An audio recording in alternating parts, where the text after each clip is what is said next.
Bonsoir à tous, bienvenue dans cette grande interview. Je reçois Céline Méchin, c'est la co-dirigeante de Goldman Sachs à Paris. Bonsoir Céline Méchin, merci d'être avec nous. Je crois que c'est la première fois que vous venez sur ce plateau. Il faut dire que c'est l'événement, et un double événement en fait aujourd'hui pour Goldman Sachs. C'était un peu la fête de votre programme que vous avez lancé maintenant il y a 5 ans, c'est ça? Exactement. Qui s'appelle 10 000 Small Business ou 10,000 Small Businesses. C'est un programme où vous allez nous expliquer en quoi ça consiste, que vous avez déjà lancé, je le disais à l'instant, aux États-Unis. Vous avez lancé aussi au Royaume-Uni. Maintenant, c'est en France. Enfin, c'était en France depuis quelques temps.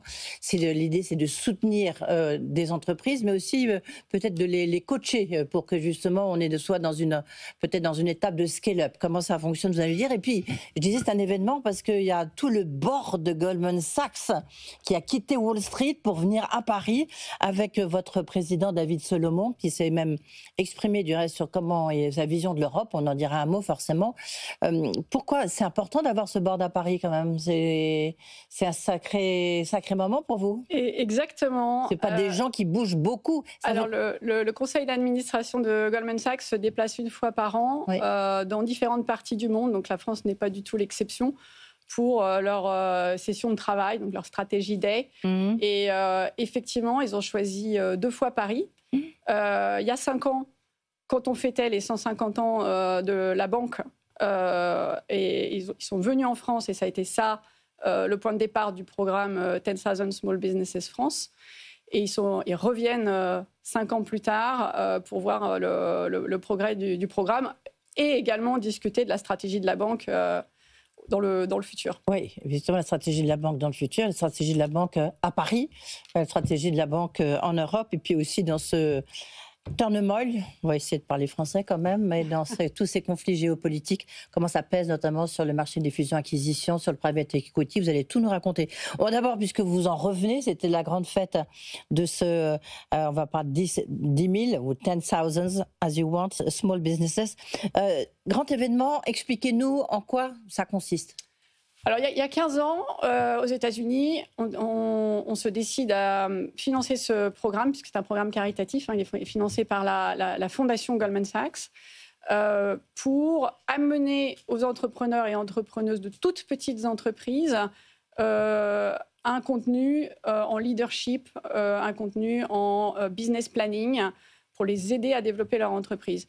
Le tissu des PME, c'est quand même plus de 90% de la création des TPE et des TPI. Voilà, de la création de valeur en France, mais c'est vrai également aux États-Unis. Donc on se dit, si on peut faire quelque chose d'utile avec le jus de cerveau qu'on a chez Goldman Sachs et en aidant cette communauté, c'est le moment de le faire. Donc ça commence aux États-Unis il y a 15 ans. Le programme est un grand succès. Il est exporté en Angleterre. Et donc il y a 5 ans, quand le conseil d'administration se déplace, on décide de le lancer en Europe continentale. Et là, avec tous mes partenaires, on lève le doigt en disant on aimerait bien le faire en France. 5 ans plus tard, on a diplômé 680 entrepreneurs et entrepreneuses. Je reviens de la célébration. Combien d'entrepreneurs, combien d'entrepreneuses? On essaye d'être à peu près à parité. D'accord. D'avoir le maximum de diversité, ce qui est un des thèmes qui nous est très cher. Ces 680 entrepreneurs et entrepreneuses représentent 12 000 emplois. Ce qui est un chiffre énorme, 1,5 milliard de chiffre d'affaires cumulé. Et on ne parle pas des entreprises uniquement des startups de la tech, où on parle vraiment d'entreprises hyper diversifiées, avec des entrepreneurs parfois qui ont hérité de l'entreprise de leur famille, mais qui ne savent pas du tout la formation business pour pouvoir développer la... Et partout sur le territoire, je crois que vous êtes dans les 13 régions en France, grosso modo. On est dans les 13 régions. Comme on recrute par voie digitale et par voie de presse, on peut recruter des entrepreneurs absolument partout, dans tous les départements français. On a une très bonne représentation des régions, justement. On n'est pas du tout sur un programme qui est tourné uniquement vers l'Île-de-France. Et les témoignages que j'ai écoutés tout à l'heure étaient vraiment touchants, parce que je vous donne 2 citations qui sont particulièrement pertinentes. La première, c'est quelqu'un qui disait Je travaille dans mon entreprise, mais je ne prends jamais le temps de refléter sur mon projet d'entreprise. Et le programme m'a permis de faire ça. Oui, alors moi j'ai quand même une question parce que c'est vrai qu'on se demande pourquoi Goldman Sachs se lance là-dedans, parce que Goldman Sachs c'est la banque d'affaires, enfin c'est plus qu'une banque d'affaires bien sûr, la banque d'investissement, c'est Wall Street dans toute sa splendeur. C'est vrai qu'on se dit qu'il y a quand même un choc de culture. Comment moi, patron d'une entreprise de TPE, TPI, je vais avoir l'idée d'aller demander un soutien à Goldman Sachs. C'est pas évident. Et surtout, c'est que vous faites des grands deals. Vous êtes, là aussi, on en dirait un mot, vous êtes le conseil de l'État pour Eutelsat. On vous retrouve un peu dans tous les grands deals. Il y a un choc de culture énorme. Alors, il y a un choc de culture parce qu'effectivement, le critère pour rentrer dans le programme, c'est avoir au moins 250 000 euros de chiffre d'affaires. Ouais, il est tout petit, pour vous, j'entends. Et au moins 5 employés. Donc, effectivement, on est confronté à des dirigeants qui sont dans de la micro-PME. Mais qu'est-ce qu'une banque comme vous, qu'est-ce que vous pouvez leur apporter? Alors, je sais bien qu'il y a l'ESSEC derrière, mais qu'est-ce que vous pouvez? Alors, l'ESSEC est le grand partenaire qui nous aide effectivement à remplir le contenu professoral. Ce que les gens ne voient pas toujours de l'extérieur, c'est que c'est pas uniquement nous qui leur apportons, c'est eux qui nous apportent aussi en retour. Oui, bon, ça, excusez-moi, c'est un peu des éléments de langage. Non, on va passer. Non, parce que c'est tout le bureau. Vous, qu'est-ce que vous leur apportez? C'est tout le bureau de Paris qui recrute, qui choisit les 70 entreprises par cohorte, déjà qui font partie du programme. Donc, pour nos banquiers, ça leur remet un peu de common sense dans leur quotidien. Alors, quelles sont les problématiques d'un entrepreneur qui a 10 employés et comment je vais refléter par ma formation business à moi sur le business de cette entreprise. Et ce qui est assez exceptionnel, c'est que tous les dossiers qu'on a pu sélectionner, les statistiques montrent que 80% des gens qui sont passés par le programme ont atteint leur objectif soit d'aller à l'export, soit de recruter un directeur général, de trouver des financements, de scale up l'entreprise. Que vous soyez une petite ou une très grande entreprise, les problématiques sont assez similaires. C'est pas complètement les mêmes quand même. C'est pas complètement les mêmes, donc on ne fera pas un IPO demain matin. Non. Du moins tout de suite d'une des entreprises de 10,000 Small Businesses. Mais il y a quand même un fonds commun. Et après, on va venir sur l'économie française. Aujourd'hui, dans des économies, et l'économie américaine est similaire, qui sont extrêmement endettées, on a plus de 5% de déficit, le déficit américain est même plus important que le déficit français, dans des pays qui sont hyper fiscalisés. Qu'est-ce qui reste comme levier pour relancer le pays? Ce sont les petites... c'est la création de richesse qui est donc faite largement... C'est la création de richesse par la base. Les entreprises, et notamment les petites entreprises. Exactement. Mais alors concrètement, là, il y a des entrepreneurs qui vous écoutent, Céline. Alors comment vous les recrutez? Et puis, qu'est-ce que vous apportez concrètement? C'est combien de coups de téléphone ou de réunions Teams par semaine, par mois, par an? Vous voyez, comment ça se passe concrètement? Quel est le contenu du programme? Alors, on les recrute quand ils postulent sur le site de 10,000 Small Businesses France avec quelques critères financiers, comme je le disais, au moins 250 000 euros de chiffre d'affaires et entre 5 et 50 employés.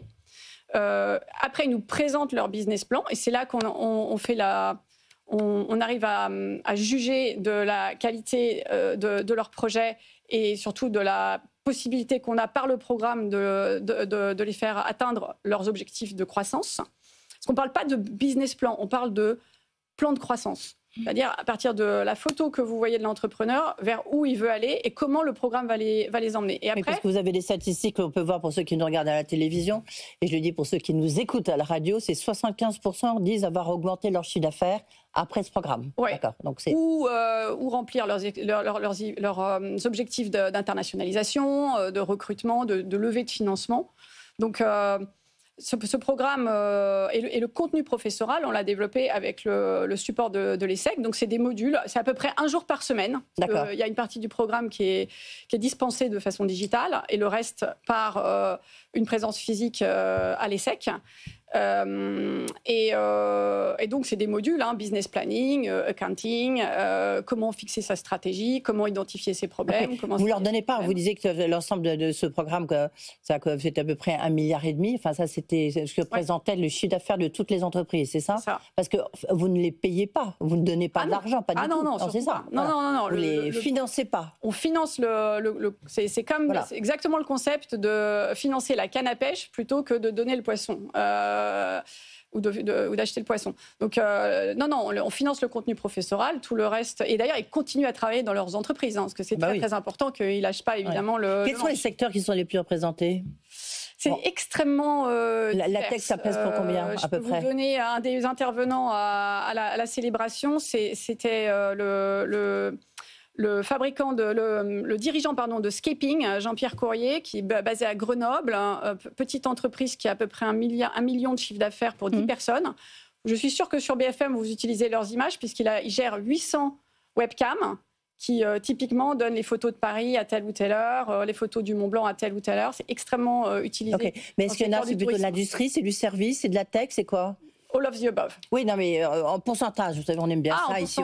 On est comme chez Goldman Sachs, ici, on aime bien les chiffres. On est assez en ligne avec la diversité de la France en termes de secteurs, si vous voulez. Il n'y en a pas un qui va prendre le pas sur les autres. On a essayé justement de ne pas avoir trop de retail ou trop de digital economy pour faire la place aussi à la santé, au secteur industriel, donc à la construction, à la reprographie. Enfin, c'est vraiment d'une immense diversité. On n'est là encore pas dans la tech, vraiment dans l'économie réelle. Juste pour finir là-dessus, là c'est la fin de ce programme pour cette année. Oui. Donc vous faites appel à candidature, là, Céline Méchin? Voilà, on a diplômé donc la 8e et la 9e cohorte, ce qu'on appelle cohorte. Donc c'est les promotions de 70 entrepreneurs et entrepreneuses. Et on va commencer à recruter la 10e cohorte et les suivantes. Est-ce qu'on atteindra 10 000 entrepreneurs et entrepreneuses? On est à 680. Oui, il vous reste un peu de marge. Le programme a encore de beaux jours devant lui. Mais on a bien l'intention effectivement de continuer par tous les 3 à 4 mois à recruter les promotions suivantes. Goldman Sachs à Paris, c'est combien de divisions? Alors Goldman à Paris a beaucoup changé d'envergure depuis 3 ans. Post-Brexit, justement. Parce qu'on a vu toutes les autres grandes banques, vos gros concurrents, les JP Morgan, les Morgan Stanley, même Evercore débarqués à Paris. Vous êtes renforcé sur la place financière de Paris? Alors, on s'est énormément renforcé. Pré-Brexit, on était une petite centaine. Quand on a bougé 85 avenue Marceau, on est passé à plus de 420. Oui. Et on va vers les 500 personnes. Donc, la totalité de l'immeuble sera plein probablement dans les mois à venir. D'accord. Le fait d'avoir ce board, c'est quand même une manière de montrer que la France, même si c'est la 2e fois, mais c'est quand même la France est important. Quelle est la vision de Goldman Sachs sur l'Europe et sur la France? Donc je disais, votre président David Solomon a publié une tribune chez nos confrères Les Échos où il dit un peu les grandes étapes, et il dit notamment toutes les lourdeurs administratives, tout ça, parce que l'Europe est un peu un cas d'école sur toutes les barrières qui existent. C'est une vision, et en même temps il dit, j'ai l'impression qu'il y a un changement d'état d'esprit. En quoi, expliquez-nous, puis surtout votre vision à vous, Céline Méchin, sur Paris, sur la France. Alors peut-être on commence sur la France. La France, on est un peuple qui aime beaucoup s'auto-flageller, et on oublie les immenses qualités qu'on a dans ce pays. Donc je mentionnais tout à l'heure déjà la diversité de notre économie et de nos grandes entreprises. Là je ne parle plus des toutes petites, mais on a des c'est quoi la force de l'économie française pour vous, avec votre vision de Goldman Sachs? France-Allemagne, vous avez en France une immense diversité sur tous les secteurs. Sanofi dans le secteur de la santé, LVMH, L'Oréal, Chanel dans le secteur du luxe et de la beauté, mais vous avez aussi Alstom dans le secteur industriel. On n'est pas dépendant d'une seule industrie. Oui. Regardez le pendant allemand, très dépendant de l'industrie automobile, de l'industrie lourde et des capital goods. Et par contre, un peu absent sur d'autres segments d'activité. Donc nous, et ce que je viens de dire est vrai aussi dans le monde financier, puisqu'on a la chance d'avoir 4 ou 5 banques systémiques, qui sont des grands réseaux bancaires, le plus gros asset manager en Europe qui est Amundi. Donc quand on met tout bout à bout, on a un terrain de jeu qui est quand même exceptionnel. Donc je dénonce un peu l'autoflagellation, parce qu'on a toujours le sentiment que c'est pas le cas, et en l'occurrence le terrain de jeu est magnifique.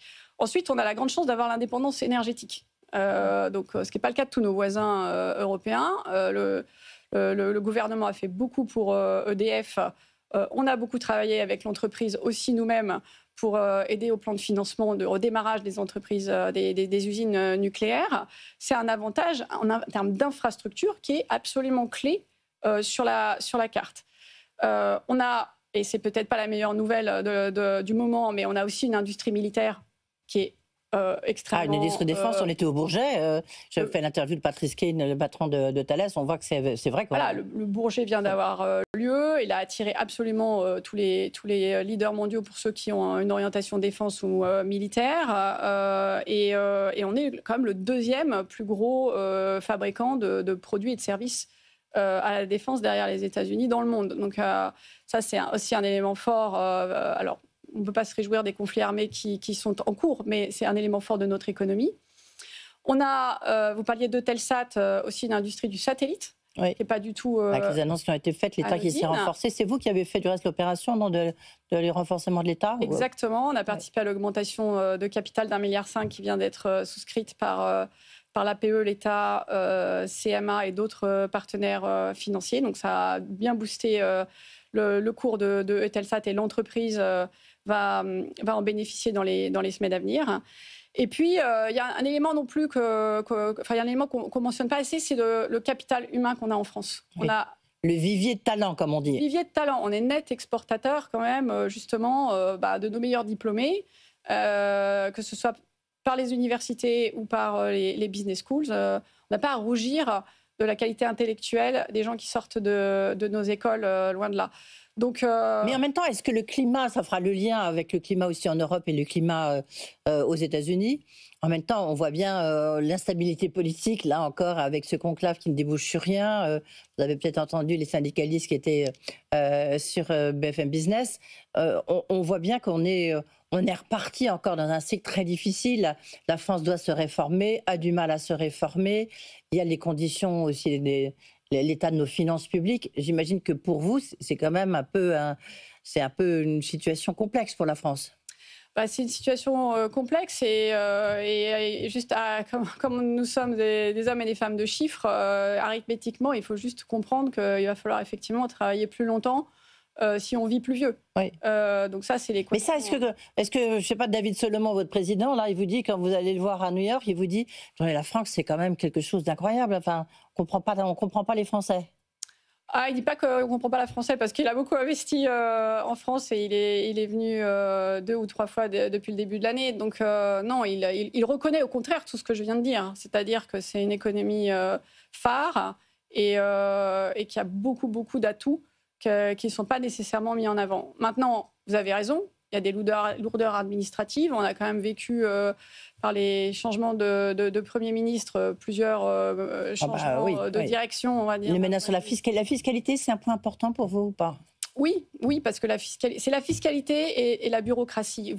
Je reviens à mes 10 000 petites entreprises. Quand vous êtes chef d'entreprise et que vous êtes écrasé d'obligations de reporting... et que... Oui, non, bien sûr, mais je disais pour vous, votre regard, excusez-moi, mais je vous remets dans votre case. Après tout, vous êtes responsable du bureau de Paris, Céline Méchin. Pour Goldman Sachs, c'est ça. Si on augmente la fiscalité, là, vous allez vous dire, non, mais ça, c'est pas possible. On est déjà hyper fiscalisé. Oui.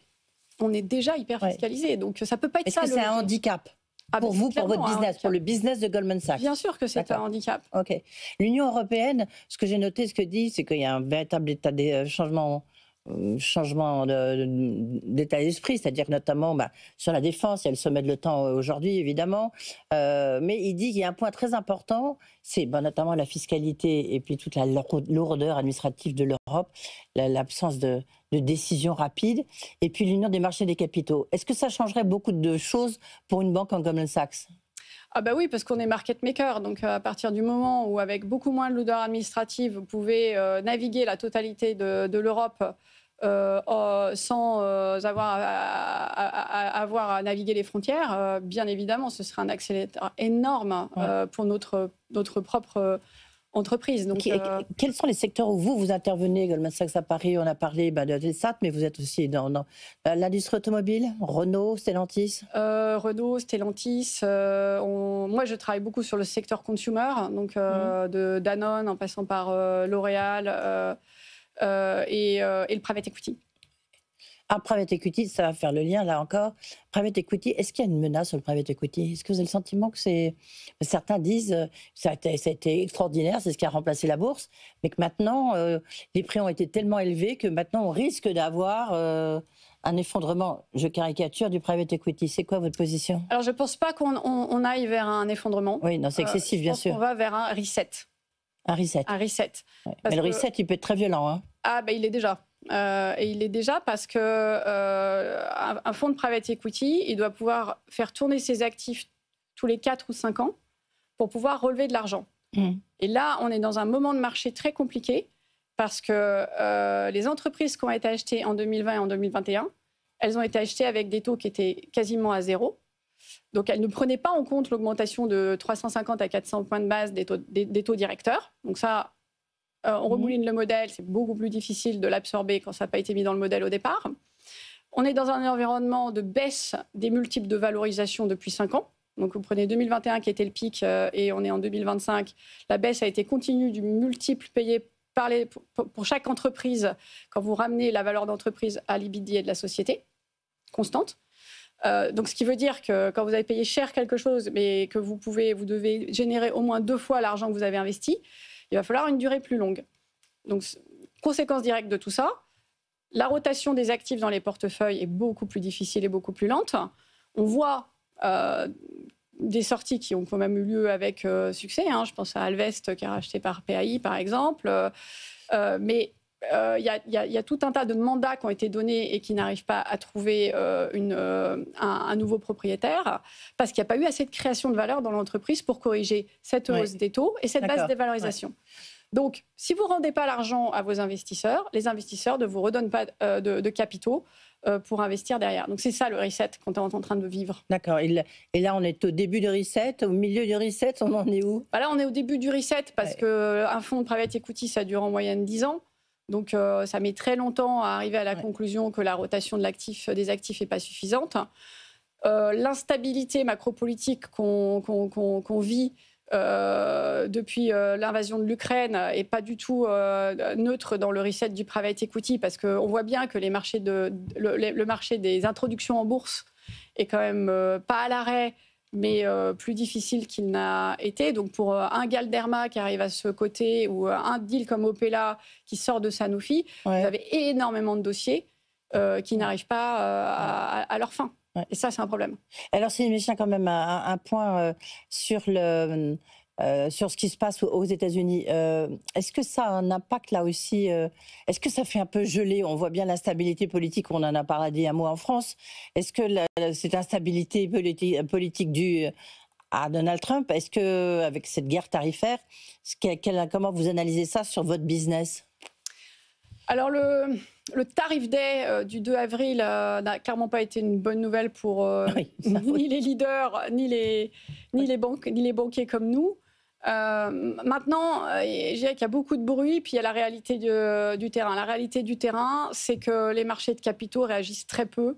Ils ont réagi juste après le tarif day, mais ils se sont repris de façon spectaculaire. Donc le marché equity américain, le 2 avril et aujourd'hui, pré-2 avril et aujourd'hui, il est revenu à peu près au même niveau. Malgré le news flow de l'Iran depuis 24-48 heures, cette semaine, on a lancé 30 milliards d'émissions en Europe, 30 milliards de dollars d'émissions non-investment grade, aussi bien en prêt qu'en obligataire.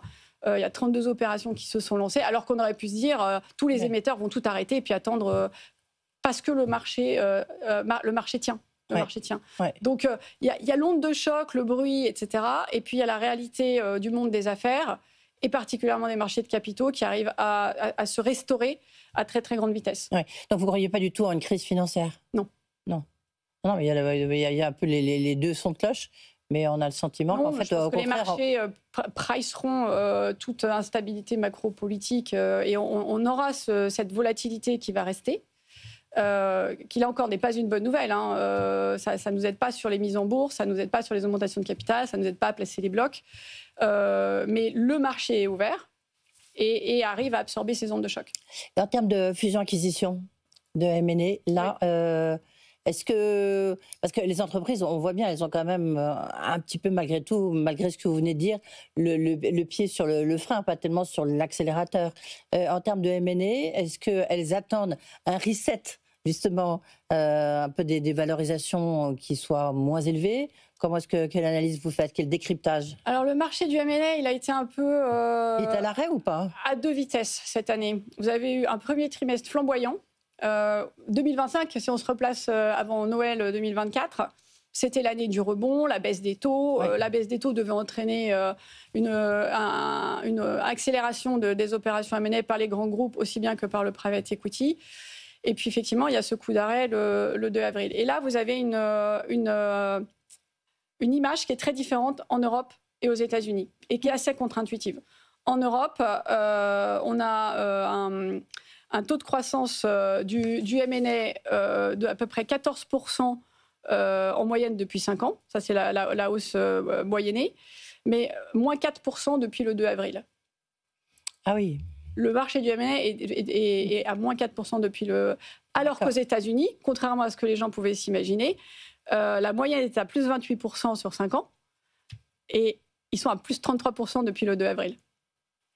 Donc c'est un impact en Europe, mais pas, un impact en Europe, aux États-Unis. Beaucoup plus bah oui, négatif aux États-Unis. De plus 33 à moins 4, effectivement, c'est un peu différent. Oui.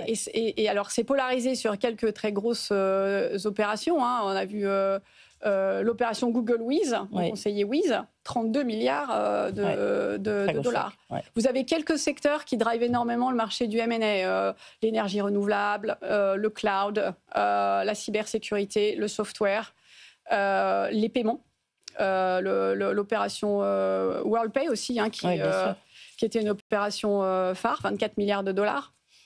Donc voilà un peu l'image réelle qui est assez contre-intuitive par rapport à ce qu'on pense des États-Unis. Oui, bien sûr, c'est qu'on a plutôt le sentiment que ce serait l'inverse, mais en l'occurrence, c'est comme ça. Merci beaucoup, merci d'être venu. Céline Méchin, donc la co-dirigeante de Goldman Sachs Paris, bon board. Et puis, vous reviendrez nous parler de 10,000 small businesses. Quand on aura 10 000 entreprises. Oui, mais alors là, je ne sais pas si on sera encore là, ni moi, ça c'est sûr, ni vous. Hein. Merci beaucoup en tous les cas. Merci Edwige, c'est un grand plaisir. C'est la fin de ce grand entretien.